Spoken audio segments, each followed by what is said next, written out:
Правда ли, что бывшего министра печати убили по приказу Путина? В ноябре 2015 года медиа-менеджера Михаила Лесина нашли мертвым в Вашингтонском отеле. По официальной версии, он скончался от несчастного случая. Но внезапная гибель Лесина породила множество теорий, в том числе то, что его могли убить как информатора, который хотел слить данные США в обмен на гарантии безопасности. Разберем уже известные теории и расскажем одну новую от Центра Досье. Лайк, подписка и начинаем.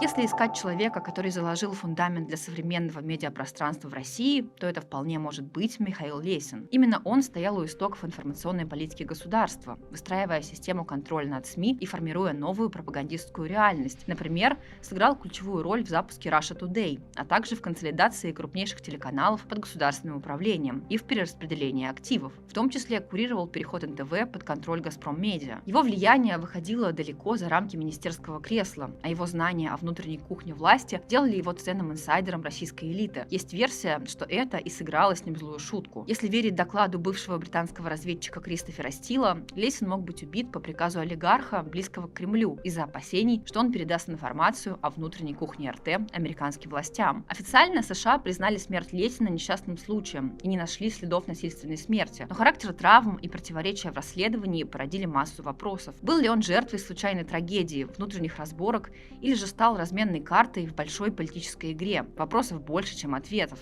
К ним мы еще вернемся в конце ролика. А пока давайте вспомним, кем был Михаил Лесин, какую роль он сыграл в истории российских медиа, и вместе попробуем разобраться, какая информация могла стоить ему жизни.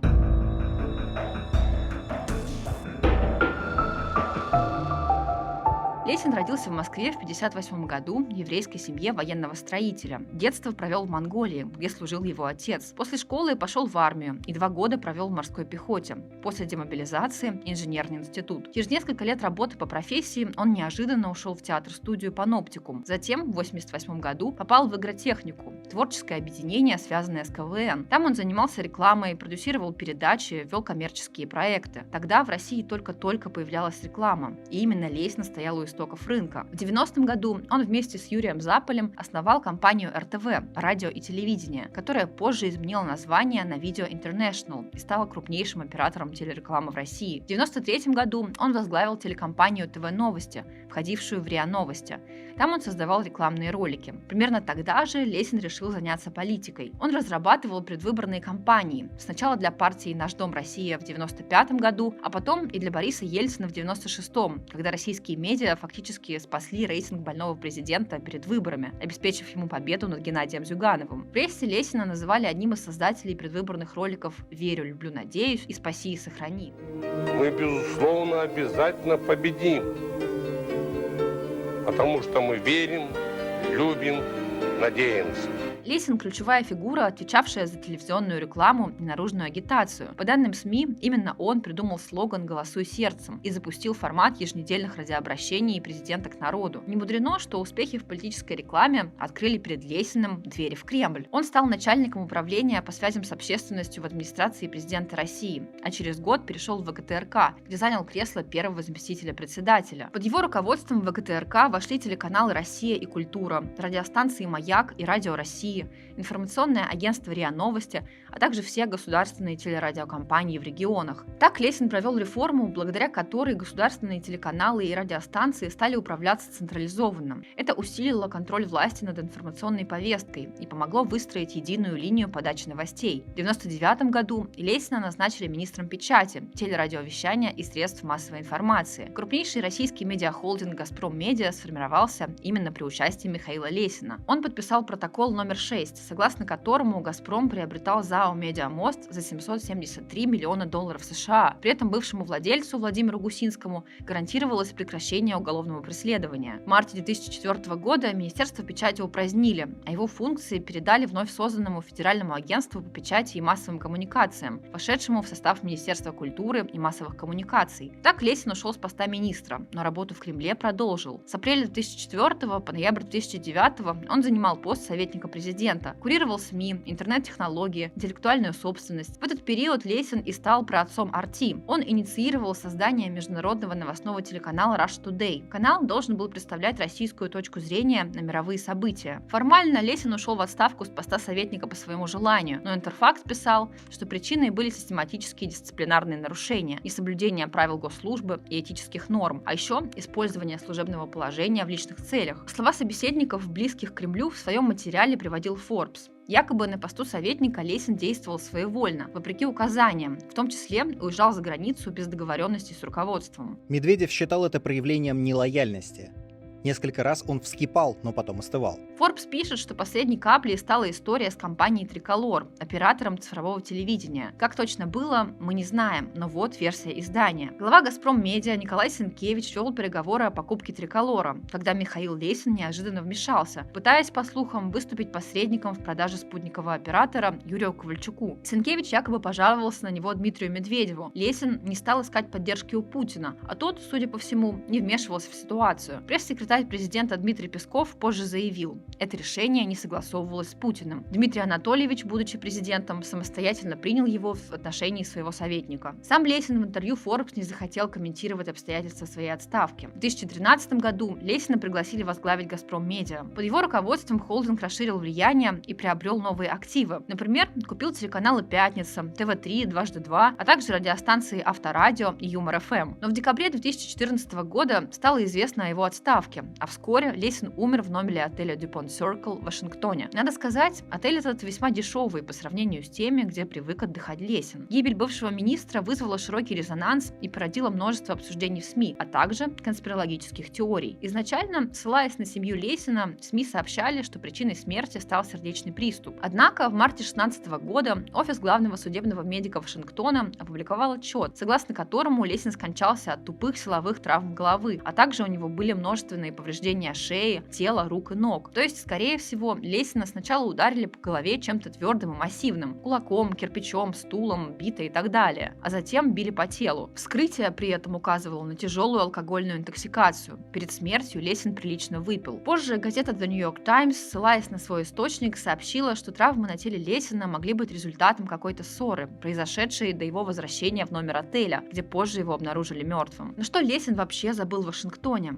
Точно мы не знаем, но вот что рассказывал в интервью «Коммерсанту» друг Лесина Сергей Васильев. По его словам, Лесин прилетел в Вашингтон по приглашению главы совета директоров Альфа-банка Петра Авина, но встретиться с ним не успел. В Вашингтоне Лесин якобы увиделся со старыми друзьями, после чего сорвался и напился. Пьяный он заселился в отель Dupont Circle. В номере гостиницы его нашел лежащим на полу сотрудник службы безопасности, а уже на следующее утро горничная обнаружила Лесина без признаков жизни. Васильев отметил, что такое бывало и раньше. Из-за проблем со здоровьем и сильного опьянения Лесин терял координацию, падал и получал серьезные травмы. Чуть не забыли про важный контекст. Перед смертью Лесин находился под пристальным вниманием ФБР. В 2014 году сенатор США Роджер Уикер обратился к генеральному прокурору с просьбой расследовать источники финансирования Михаила Лесина. Уикер утверждал, что Лесин и его семья приобрели недвижимость в Лос-Анджелесе на сумму $28 миллионов, что вызывало подозрения о возможном отмывании денег. В ответ на это обращение Министерство юстиции США передало дело ФБР для дальнейшего расследования. Однако до сих пор нет официальных данных о результатах этого расследования. Лесин вполне мог быть коррупционером. Правда, не все были с этим согласны, даже в оппозиции. Политик Борис Немцов в интервью русской службе «Голоса Америки» предположил, что Лесин вполне мог честно заработать свое состояние, работая в компании Video International. А еще вскоре после смерти Лесина появились сомнения, что он умер. Дело в том, что на сайте погранслужбы США было указано, что человек с загранпаспортом на имя Лесина последний раз въехал в страну 21 октября 2015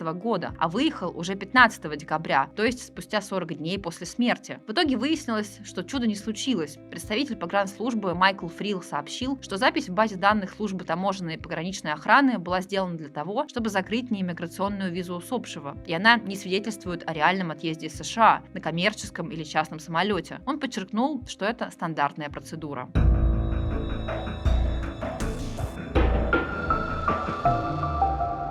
Давайте разберемся, как же все-таки погиб человек, который формировал медиаповестку целой страны. В октябре 2016 года прокуратура Вашингтона объявляет, что Лесин умер из-за падения в состоянии алкогольного опьянения. Это мы уже знаем. Эксперт изучил записи с камер видеонаблюдения и новые материалы расследования и пришел к выводу, что Лесин получил сильные травмы головы, шеи, грудной клетки, рук и ног. В общем, несчастный случай. Дело закрыли. Впрочем, в этом сомневаются некоторые сотрудники американских спецслужб и идут рассказывать свои версии журналистам. Американское интернет-издание BuzzFeed со ссылкой на анонимные источники ФБР и разведки США сообщало, что Лесина могли убить сотрудники российских силовых структур, возможно, по приказу Кремля, чтобы предотвратить его сотрудничество с Минюстом США. Анонимный агент ФБР заявил изданию: Внутри бюро нет ни одного человека, который верит, что он просто напился, упал и умер.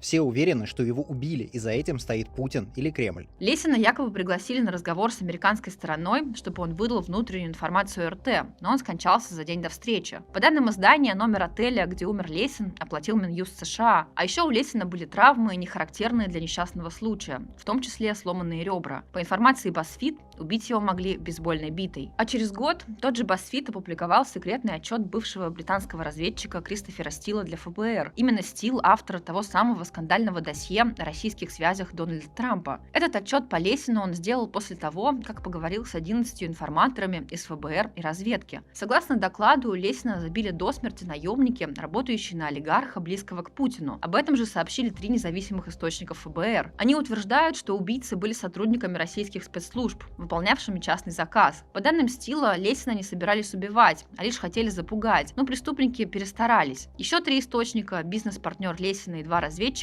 независимо друг от друга сообщили BuzzFeed, что передали ФБР ту же информацию. Лесина насмерть избили люди, работающие на того же олигарха, которого упомянул Стил. Доклад Стила также подтверждает, что Лесин умер за день до встречи с Минюстом США, где он должен был дать показания о работе РТ. Центру досье известна еще одна версия случившегося. Якобы Лесин пил в баре отеля, поссорился с барменом и пошел пить в другой бар.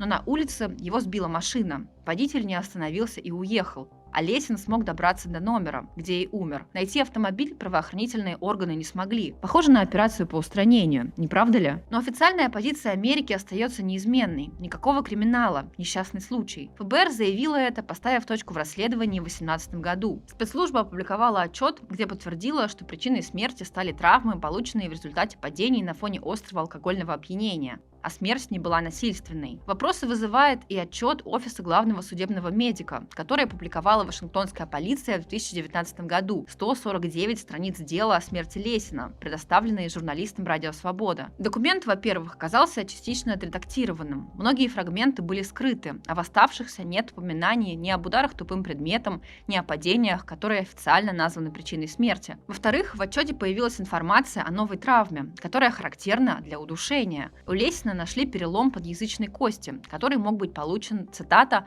в момент или незадолго до или после смерти. По просьбе издания «Радио Свобода» эксперты изучили отчет. Бывший профессор медицинского университета Wake Forest Дональд Джейсон отметил, что за свою карьеру вскрыл около 12 тысяч тел, многие из которых принадлежали людям, злоупотреблявшим алкоголем, но никогда не видел такой травмы после падения. Обычно она связана с внешним воздействием, то есть удушением. А патологоанатом Ли Энн Гросберг из Техаса, которая работала в профессии 18 лет, отметила, что на теле Лесина были обнаружены множественные повреждения, которые могли быть результатом физического контакта. Она подчеркнула, что характер ранений нетипичен для случайных падений. При этом опрошенные Радио Свобода эксперты допускают, что сделанные в отчете выводы могут быть правдой. Остается неясным, почему американские власти так упорно настаивают на версии о несчастном случае. Возможно, дело в том, что ФБР боится напугать других информаторов, которые уже сотрудничают с американскими спецслужбами или планируют начать взаимодействие. Собирался ли Лесин быть информатором или нет, вопрос открытый.